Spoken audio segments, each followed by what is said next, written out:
Welcome to the Deep Dive. We're here to distill complex information into, well, sharper insights for you. You asked us to look into the story of Kelley Mack, and as we went through the articles and medical info you sent over, wow, it became clear there's such a profound story there. So today, we're not just, recounting a life. We're exploring Kelley Mack, actress, producer, her talent, her resilience. It really shone through, especially facing what she faced. Her sister called her a bright, fervent light. And looking at the sources, Yahoo, EW.com, People, E! Online, The Independent, others, you really see that, how challenges seem to just amplify her spirit. We have to start with the sad news, though. On August 2nd, 2025, Kelley Mack, born Kelly Lynn Clavenell, passed away. She was just 33. Happened in her hometown, Cincinnati, Ohio. Her mother and aunt were with her. Yeah, and to really grasp the depth of her story, her battle, you have to understand the medical situation. Oh. Kelley was fighting a really rare, very aggressive form of brain and spinal cord cancer. It's called diffuse midline glioma. Specifically, it's a subtype of astrocytoma. Okay, diffuse midline glioma. That sounds incredibly serious. Yeah.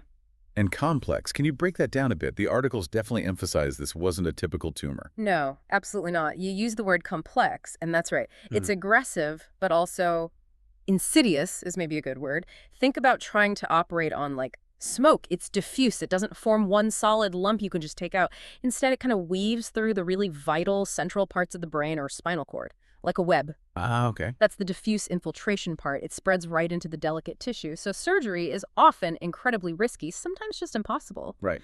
Which is why it's such an aggressive and thankfully rare CNS glioma. It hits children and young adults most often. And tragically, the prognosis is usually poor. There aren't many effective treatments beyond radiation, chemotherapy. That was the huge challenge Kelley was up against. Wow. Understanding that context, it just highlights Kelley's courage even more, doesn't it? Because her personal journey with it, what she went through, that's where you really see the resilience. It apparently started back in September 2024. Just lower back pain at first, but then it progressed. Neuropathic itching, which sounds awful, and then severe pain in her legs. That led to an emergency MRI. And, well, that's when they found the tumor in her spinal cord. And the physical toll must have been immense right away. It was. After a biopsy and surgery, she lost mobility in her right leg and most of her left leg, too. Ended up needing a walker, then a wheelchair. But what really stood out in these articles was her openness. She wasn't hiding it. Really? Yeah, she shared updates about her rehab, and there was this incredibly moving detail. She actually relearned to walk. No way. Yes. Even managed climbing stairs with her partner helping her. Can you just imagine that determination? Oh, phenomenal resolve. Truly. Right. Her sister's Instagram post you mentioned earlier really captured it, calling Kelley that bright, fervent light, saying she passed peacefully, and adding that symbolic touch about loved ones seeing her as butterflies now.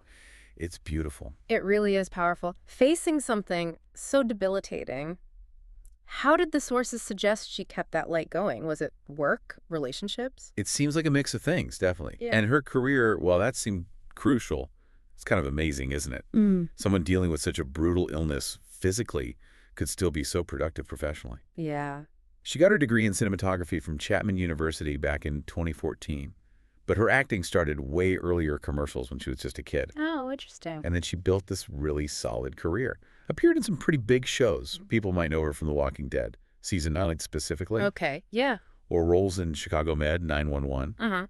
The list is pretty long, actually around 35 acting credits, plus 5 producer credits too. Wow. And here's something I found surprising, her voice work. Yeah, like she did voice matching for Haley Steinfeld's Gwen Stacy character for the Spider-Man, Into the Spider-Verse promotion. Really? And voiceovers for big brand commercials too. It's incredible. Yeah. And even more incredible maybe is that she still had roles lined up when she passed. A film called Universal, playing someone named Ricky, and she was set to star in another film, Delicate Arch. Her career was still moving forward. That just speaks volumes, doesn't it, about her drive? How does she even manage that, I wonder? With the physical challenges, did the industry know? That's where her art and her resilience really connect, I think. When one door sort of closed physically, her creativity found another way, like the voice work, right?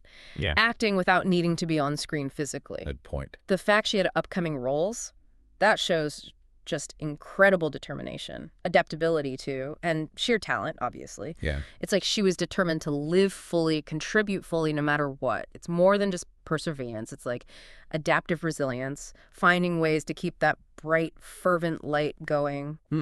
Adaptive resilience, I like that. And for people who want to celebrate that light, that impact she had, there's a remembrance event planned, a celebration of life, scheduled for August 16th, 2025 in Ohio. So looking back on this deep dive into Kelley Mack's life, it's just so clear. From the diagnosis through everything to her professional work, it was a life cut way too short, obviously, but lived with such extraordinary courage and creativity. She didn't just endure it. She actively shaped her story.